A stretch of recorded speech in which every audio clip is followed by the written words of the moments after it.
As a surgeon मेरे से क्या एक्सपेक्टेशन रहती है लोगों को? पहली रहती है एक्सपेक्टेशन कि मैं फेलियर रेट कम करूं, या वैसे सर्जन की बात आ रही है जो बहुत सारा सर्जरी करता है तो फेलियर रेट कम होनी चाहिए ना। दूसरी एक्सपेक्टेशन रहती है कि आपको जल्दी ठीक कर दूं और दर्द कम करूं, तो फेलियर रेट कम हो, मैं जल्दी ठीक कर दूं, आराम से भी ठीक हो जाऊं, क्योंकि 1.5-2 महीने बेड पे रहना, दर्द सहन करना बहुत मुश्किल है, और मेरा फ्यूचर में भी नहीं टूटे और मैं दोबारा गेम में चला जाऊँ। ये 4-5 बेसिक एक्सपेक्टेशन रहती है सर्जन से। सो ये चीज़ तो 20 साल पुरानी है।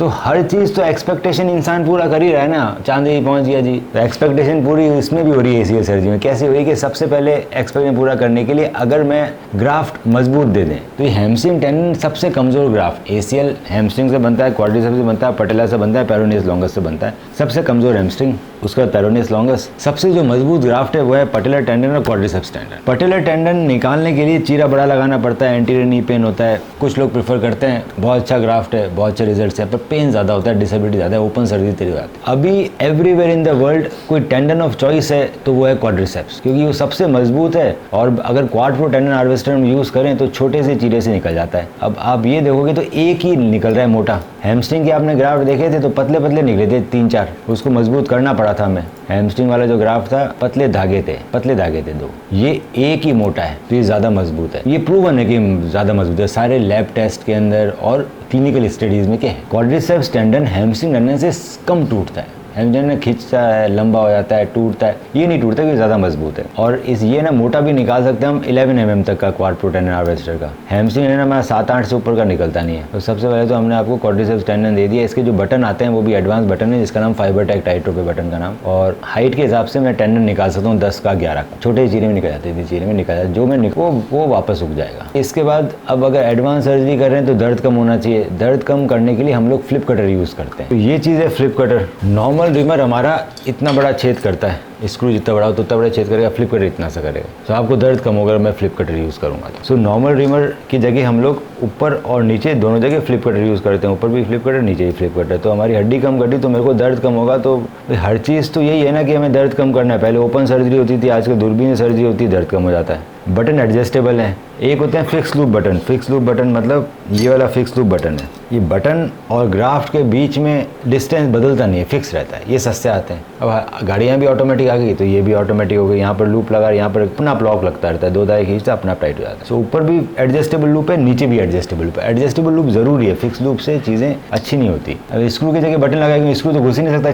छेद छोटा है। दोनों बटन होने का फायदा ये होगा कि बेंडिंग पहले दिन से आ जाएगी। आप स्क्रू में बेंडिंग करते हैं, बैकआउट में बेंडिंग पहले दिन से आ गई, पेन कम हुआ। ये जो ACL है जो हमने बनाया है, ये 1.5 महीने तक चिपकेगा नहीं, ये 1.5 महीने तक चिपकेगा नहीं। तो इसीलिए तो ब्रेस वगैरह लगा था, और 6 महीने तक मजबूत नहीं हुआ था, तो हम कच्चे ACL पे चल रहे थे। तो जो बाहर जो ब्रेस लगाया था हमने शरीर के बाहर अपने इस ACL को बचाने के लिए, वो अंदर ही लग जाता है। उसका नाम है इंटरनल ब्रेस। ये ब्लू रंग का है, ये इंटरनल ब्रेस है। उसको हम एंकर के थ्रू फिक्स करते हैं। इंटरनल ब्रेस को यहाँ पे गांठ नहीं मारेंगे, इसको एंकर के थ्रू फिक्स करें। अब अगर मेरा अंदर ही ब्रेस लगे तो बाहर ब्रेस पहनने की जरूरत नहीं है। बटन आने से क्या हुआ, बेंडिंग आ गई। स्क्रू सर्जरी में स्क्रू लगाने के बाद बेंडिंग नहीं कर सकते। बेंडिंग करने से लिगामेंट में जोर पड़ता है, लिगामेंट लंबे हो जाते हैं। तो अगर सर्जन ने पहले लंबा नहीं किया तो बाद में लंबा होने के चांसेस रहते हैं स्क्रू सर्जरी में। इसके अंदर हम लोग बेंडिंग कर लेते हैं, कई बार बेंडिंग कर लेते हैं। बटन लगाने के बाद लिगामेंट लंबा हो गया, मैंने ऊपर भी टाइट कर लिया, मैं नीचे भी टाइट कर लिया। एडजस्टेबल लूप है तो ये पूरी तरह खींच गया है, साथ में इसमें प्रोटेक्शन भी लग गया है। अब ये प्रोटेक्शन जो इंटरनल ब्रेस है, ये क्या काम करता है? ये काम करता है आपके लिगामेंट को लंबा होने से, फटने से, वापस टूटने से बचाने के लिए। बचाना क्यों जरूरी है? 6 महीने तक लिगामेंट कच्चा है, 6 महीने तक बचाव की जरूरत है। दूसरा, ये आपको जल्दी एक्टिविटी में लाता है। पहले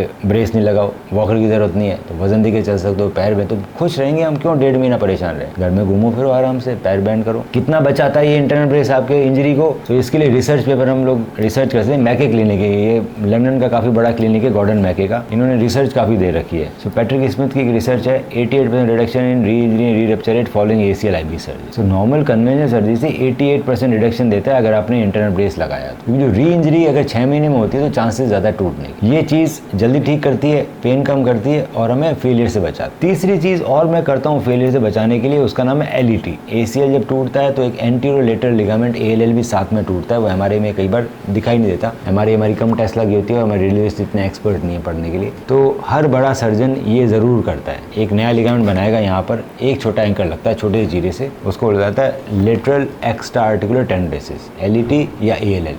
LET ALL के दोनों के रिजल्ट सिमिलर है, तो मैं LET प्रेफर करता हूँ। तो ये एक और लिगामेंट बनाएंगे। तो हमने फेलियर रेट कम करने के लिए कॉर्टिसेप्स ग्राफ्ट दे दिया, इंटरनल ब्रेस लगा दिया और LET कर दिया। इसके बाद सबसे बड़ा फेलियर का रीज़न है रिहैब, कि अगर आपने रिहैब अच्छा नहीं किया तो फेल हो जाओगे। रिहेबिलिटेशन एक्सपर्ट्स इंडिया में बहुत कम है, ACL की पढ़ाई में नहीं है। सो हम लोग आपको हर वीक कॉल करेंगे, हर वीक एक्सरसाइज सिखाएंगे, पूरा बैक टू स्पोर्ट का पूरा रिहैब देंगे। आप घर पे बैठे बैठे क्या एक्सरसाइज कर रहे हो, आप हमारा ग्रुप है ACL विनर, इसको ज्वाइन कर लेना। इसमें बाकी बच्चे भी अपनी एक्सरसाइज डालते रहते हैं, आप भी अपनी एक्सरसाइज डालते रहना, मैं देखता रहूँगा कैसे चल रहा है, आपस में बात कर सकते हो। तो ये ग्रुप है, अकेले भी नहीं पढ़ोगे। तो ये बहुत बड़ा रीज़न है फेलियर कम करने का, कि रिहैब नहीं हुआ तो बेटा फेल हो जाएगा। रिहैब से हमारा जो भी ACL बना है, चाहे इंटरनल ब्रेस लगाया है, नहीं लगाया है, कुछ भी हुआ है, इसके अंदर न तो नर्व एंडिंग है न ब्लड वेसल्स है।